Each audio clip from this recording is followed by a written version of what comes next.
मित्रांनो नमस्कार. आपला बाळराज यांचा शेवगा उद्योग या यूट्यूब चॅनलवरती पुन्हा एकदा आपणा सर्व शेवगा शेतकरी मित्रांचे मनापासून स्वागत. मित्रांनो, सध्याला थंडीचं वातावरण चालू आहे. बरेच जणांचे फोन येतात आहे, बरेच जण मला फोटो पाठवत आहे की आज आमच्या बागेला 8 दिवसापूर्वी 10 दिवसापूर्वी पूर्ण हिरवागार असणारा बाग हा पूर्णपणे पिवळा पडलेला आहे आणि फ्लॉवरिंग पण ड्रॉप होती आहे आणि सेटिंग होत नाही आहे. तर मित्रांनो, फ्लॉवरिंग न लागणे, सेटिंग न होणे, अचानक जो शेवगा तुमचा हिरवागार असलेला आहे तो पिवळा पडणे म्हणजे मित्रांनो याच्यामध्ये एकतर वातावरणामध्ये अचानक जो बदल होतो त्या बदलामुळे पण मित्रांनो झाडाला फ्लॉवरिंग व्यवस्थित लागत नाही, आलेली फ्लॉवरिंग ही ड्रॉप होत असते. मुख्य कारण ते एक असतं.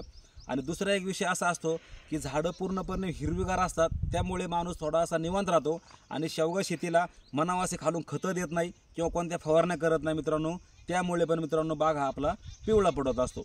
असं मित्रांनो काही अडचण नाही. आपला चिंच आहे साक्षीला, आपला जो बाग आहे 3.5 एकरचा एका साईडचा, असा टोटल आपण 9 एकरचा बाग आहे.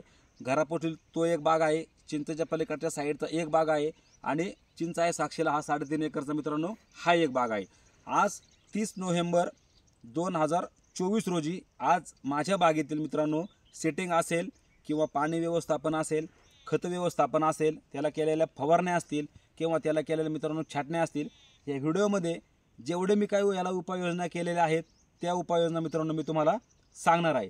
तर सर्वप्रथम आपण झाडांना पहा, अशा प्रकारे आता चांगल्या प्रकारे फ्लॉवरिंग निघून त्याच्यामध्ये मित्रांनो आता कळीचं फुलामध्ये रूपांतर होऊन आता वाद्या लागण्यास सुरुवात झालेली आहे.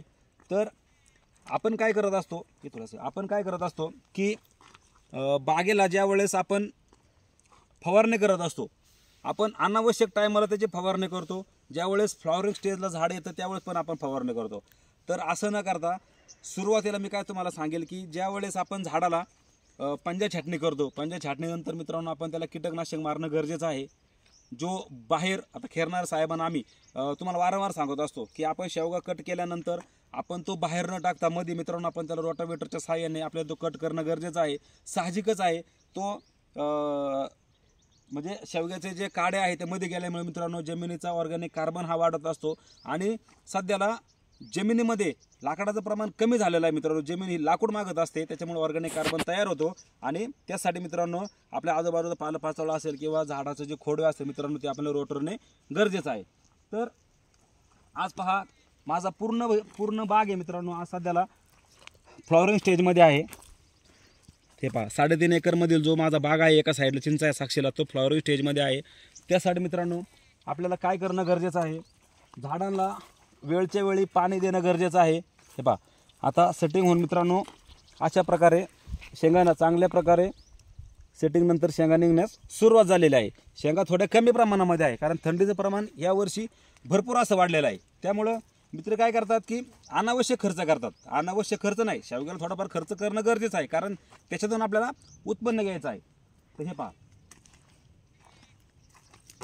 आज ही जी बाग आहे, बऱ्याच जणांचे मित्रांनो सध्याला ह्या स्टेजला बाग असतील किंवा सध्याला काहीचे कळीमध्ये असतील. तर काय करायचं आहे आपल्याला की सुरुवातीला ज्या वेळेस आपण बेसल डोस भरून घेत असतो, आता बेसल डोसमध्ये काय एक होत असतं की एका व्हिडिओमध्ये एवढं काय सांगणं शक्य नाही, तरी पण जेवढं सांगण्याचा प्रयत्न करता येईल तेवढं मित्रांनो मी तुम्हाला सांगणार आहे. झाडाच्या इकडे बघा, हे पहा झाडाच्या दोन्हीही बाजूने आपण इनलाईन ठिबक केलेली आहे. इनलाईन ठिबक केल्यानंतर मित्रांनो हे साईडने आपण एक खड्डा घेतलेला आहे. त्या खड्ड्यामध्ये जे इनलाईन ठिबक आहे मित्रांनो आपण त्याला 16 लिटर डिस्चार्ज मित्रांनो 14 लिटर डिस्चार्ज आपण त्याला ड्रिपर बसवलेला आहे. झाडाच्या चारही बाजूने हे पहा, झाडाच्या चारही बाजूने मित्रांनो आपण याला खत घातलेलं आहे आणि ज्या ठिकाणी आपण खत घातलेलं आहे त्या खतावरती मित्रांनो आपण त्याला ड्रिपर सोडलेला आहे. त्याचा फायदा असा होतो की ज्या ठिकाणी आपण बघा तुमचे दाणेदारचे खतं आहेत ते खतं जर मित्रांनो आपण जमिनीमध्ये टाकून दिले तर ते योग्यरीत्या मित्रांनो ते विरघळत नाही आहे किंवा ज्या ठिकाणी आपलं पाणी पण पोहोचत नाही.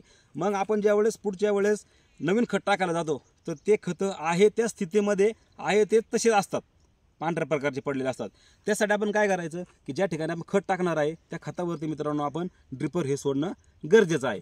आता राहिला खत व्यवस्थापनाचा विषय. याच्यामध्ये बेसल डोसमध्ये मित्रांनो आपण काय काय देतो, 12-32-16 देत असेल किंवा 18-46 देत असेल, MOP देत असेल, सोबत आपण यारामेला पण सोडत असेल, काही चिलेटेड म्हणजे सूक्ष्म अन्नद्रव्य पण आपण त्यामध्ये सोडत असतो.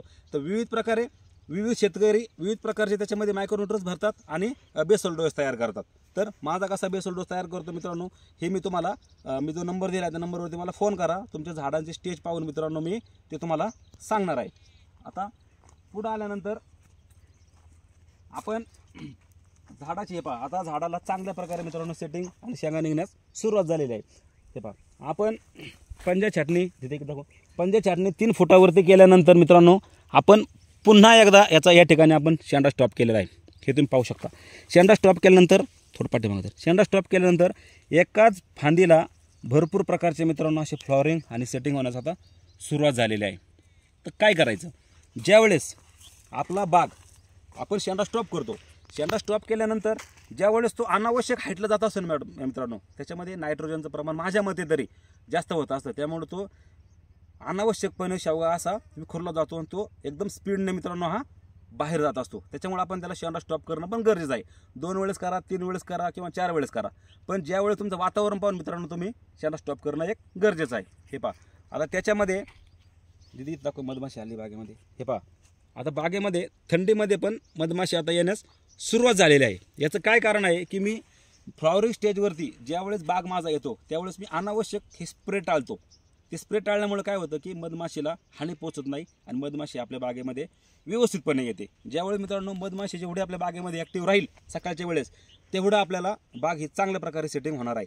आणि ज्या मित्रांची बाग व्यवस्थित सेटिंग होत नाही आहे, भौतिक फ्लॉवरिंग आहे, त्यांनी काय करा की आता खेळणारा सर आम्ही सांगत असतो की सकाळी 7:30 ते 8 वाजल्यापासून काय करायचं, 3 दगडाची चूल करायची, त्याच्यामध्ये आपला गूळ टाकायचा, त्याला खालून जाळ घालायचा. जाळानंतर काय होतं त्याचं ते पाक तयार होऊन वरती मित्रांनो ज्यावेळेस हवेमध्ये जातो ना, तर 2-3 किलोमीटरची मधमाशी त्या बागेमध्ये येत असते. ते कसं काय मित्रांनो हे पुढच्या व्हिडिओमध्ये मी तुम्हाला सांगतो. तर आता ह्या व्हिडिओपुरतं एवढंच मर्यादित की बाग तुम्ही पहा, म्हणजे सरळ दाखवते बाग तुम्ही पहा, जिथपासून शेवटपर्यंत तुम्ही पाहत असताना मित्रांनो की इथे पुढं एकसारखा बाग आहे, एकसारख्या स्टेजला बाग आहे संपूर्ण. तर त्यासाठी पाणी व्यवस्थापन, खत व्यवस्थापन, छाटणी, फवारणी ही तुम्ही एक वेळेस काय तुम्हाला समजणार नाही आहे, पण एकदा तुम्ही त्याच्यामध्ये पडले, एकदा तुम्ही त्याच्यामध्ये शेती कशी आहे कारण तुम्ही आता निवडलं ना क्षेत्र की तुम्हाला ते समजून जाणार आहे. शेवगा शेती सोपी पण नाही, हे मी तुम्हाला वारंवार सांगत असतो. आज हे पहा, अशा प्रकारे चांगल्या प्रकारे मित्रांनो झाडाला शेंगा लागण्यास सुरुवात झालेली आहे. आणि आता 2-3 दिवसापूर्वी शेवग्याचा रेट मी 400 रुपये किलोने ऐकलेला आहे. बरेच मित्रांचे मला फोन आले की 400 रुपये किलो शेवगा आहे. मित्रांनो आपल्याला 400 रुपये किलो शेवगा मार्केटने जाणार नाही हे गृहीत धरून तुम्ही शेती करा. आपला 30 रुपयाने जाऊ द्या, 20 रुपयाने जाऊ द्या किंवा 50 रुपयाने जाऊ द्या, 50 रुपये सरासरी आपल्याला ॲव्हरेज सापडतो. एका किलोमध्ये 12 शेंगा मिळतात. 12 शेंगा जर मित्रांनो 50 रुपयाला गेल्या भरपूर पैसा होत असतो. जास्त अपेक्षा करून तुम्ही शेवगा शेती करू नका. जो काही मित्रांनो तो आपल्या फायद्याचा आहे. आता तुम्ही म्हणत असताना मध्ये हा पाईप तुम्ही कशासाठी टाकलेला आहे, मध्ये हा पाईप, तर याच्यामध्ये काय केलं मित्रांनो आपण या साईडला दाखवते ते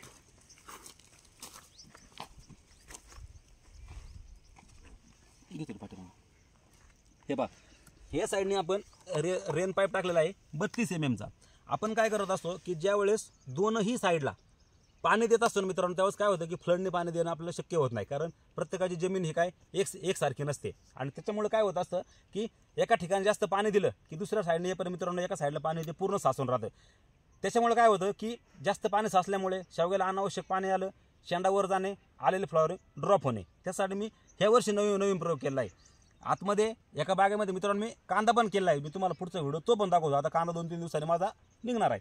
याच्यामध्ये मित्रांनो आपण धन केलेला आहे, जेणेकरून काय होणार आहे, जरी धान्याला बाजार सापडला तरी काय अडचण नाही, नाही सापडला तरी काय अडचण नाही. का, ज्यावेळेस आपण बागेमध्ये धन लावणार आहे, धन आल्यानंतर फ्लॉवर जरी धन फुलामध्ये जरी आले तरी आजूबाजूच्या मित्रांनो मधमाशी बागेमध्ये येणार आहे आणि मधमाशी एकदा बागेमध्ये आली की ते आपल्याला फ्लॉवरिंगला मदत करणार आहे.